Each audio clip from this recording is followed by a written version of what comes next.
The world we live in now has undergone rapid changes in climate, biodiversity, landscape, and in many other ways. The current geological epoch we are living in now is either the Holocene or the Anthropocene.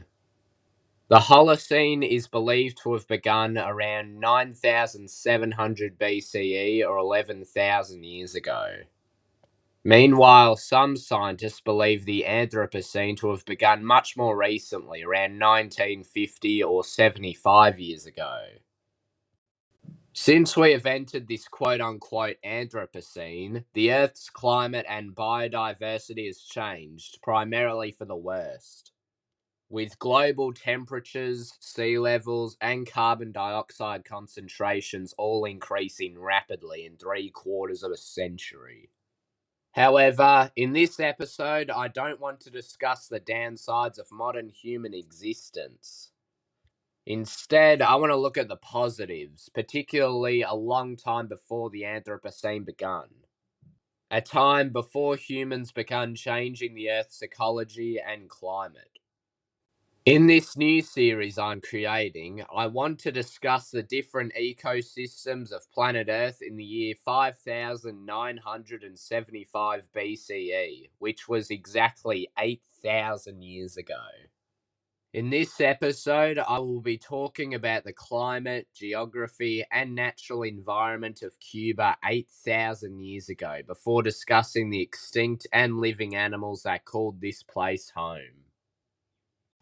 Cuba is the largest individual island located in the Caribbean, which is a group of islands in the western Atlantic Ocean.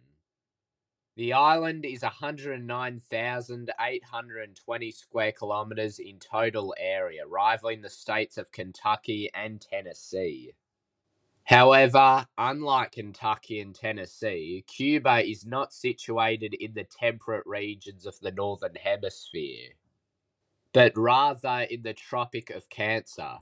Thanks to Cuba's tropical climate, the country experiences an average temperature of 25.2 degrees, with the hottest month being August, where it can reach 33 degrees Celsius. Meanwhile, January is the coldest month, with temperatures dropping to only 18 degrees. Unlike nations and territories in polar and temperate climates, Cuba experiences only two seasons in a year: a wet season in the summer lasting from May to November, and a dry season in the winter lasting from December to April.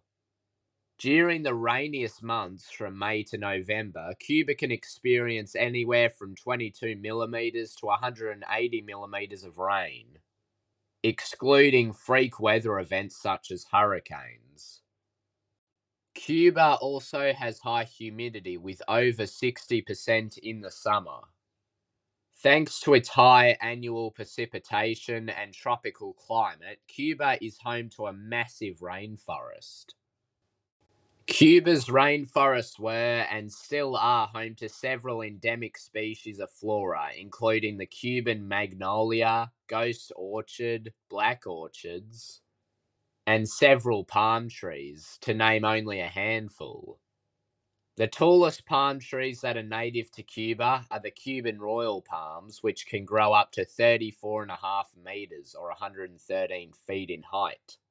However, the tallest tree in Cuba overall is the kapok tree, which can reach up to 73 meters or 240 feet in height, being native to the Caribbean and Latin America.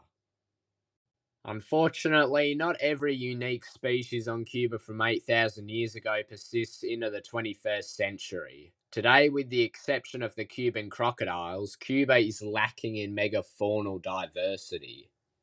However, this couldn't be any different when compared to Cuba 8,000 years ago. Around this exact same time, there was an entire superfamily of ground sloths, Megalocnidae, inhabiting various Caribbean islands. It wasn't just Cuba, but also Hispaniola and Puerto Rico. One of these species that were endemic to Cuba were Megalochnus rodens. These ground sloths appeared on Cuba about 126,000 years ago, so they were around during the 8,000 year cutoff. Emeraldens may have been the largest land animal to have ever existed in the Caribbean, weighing up to 270 kilograms, which would make it as heavy, if not heavier, than a black bear. Historically, Megalochnus has been proposed to include several species and even subspecies, given the abundance of specimens with differing characteristics. However, the differences between specimens of Megalochnus may just be a case of individual variation among specimens. Megalochnus, though the largest and most abundant Caribbean sloth, was far from the only species or even genera. Cuba was also home to a species of the genus Parochnus, P. brownie, which was about the same size as a pig, along with several species of Neochnus, which was a smaller tree sloth-sized genus. Also being found on Cuba 8,000 years ago were several rodent genera and extinct species, including the Caribbean coney, which is an extinct Hutia relative. Also being on Cuba at this time were the Orionette and Torres cave rats. These species were a part of a genus Boromys, which only contain these two species and as a result is an extinct genus.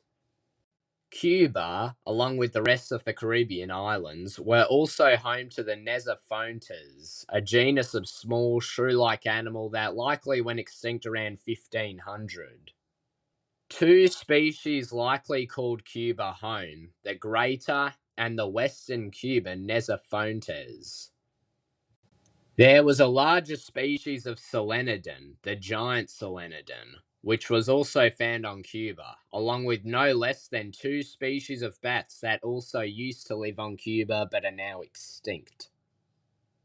The most recent large mammal to go extinct on Cuba was the Caribbean monk seal, which was a species of monk seal that was presumed extinct in 1952. This seal lived across the Caribbean Sea and even in the Gulf of Mexico. The seals were reported to congregate in large numbers on the shores of Caribbean islands and sometimes the mainland, with groups ranging in size from 20 all the way up to 100. Though Cuba has plenty of very obscure, extinct species, there is one such creature that definitely deserves more attention. I am, of course, talking about the giant Cuban owl, Ornomegalonyx. Ornomegalonyx contains two species, O. oteroi and O. ewingi. Ornomegalonyx was a member of the still living family Strigidae, which also contains living species of owl, including the tawny, desert, spotted, barred, charco, and ural, along with many more species. Ornomegalonyx was the tallest owl to have ever existed, and was also the heaviest. Ornomegalonyx is believed to have stood on the ground at over 43 inches or 1.1 meters in height, with a weight of up to 14 kilograms. It is believed that Ornomegalonyx was too heavy to fly, with the incorrect proportions to allow for flight. Instead, Ornomegalonyx is believed to have hunted using ambushes, where once its prey is caught off guard, it pounces onto them, crushing them with their massive talons. Ornomegalonyx is believed to have hunted the larger ground sloths on Cuba, including the previously mentioned Megalochnus, but also smaller rodents like the Hutia. It, along with the Cuban crocodiles and Cuban boa, may have formed a trio of apex predators. The abundance of megafaunal top-order carnivores isn't unheard of in both extant and prehistoric ecosystems. For example, Yellowstone National Park in Montana and Wyoming has black bears, brown bears, wolves, coyotes, and cougars all in the same habitat. Hopefully, this video is able to portray just how amazing early Holocene Cuba was in terms of floral and faunal diversity. It's only now that I'm starting to realise just how amazing Cuba's biodiversity was, and to some extent still is. The Hutia is a rodent like no other. It's just so alien compared to its closest living relatives, and even its extinct relatives. The solenodons just have something about them that makes them feel more primitive, like something from the dinosaur era. Anyway, if you enjoyed this video and want to hear about some more amazing ecosystems from 8,000 years ago, don't forget to like and subscribe.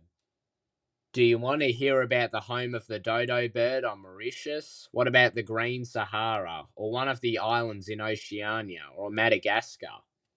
Just enjoy the rest of your day, okay?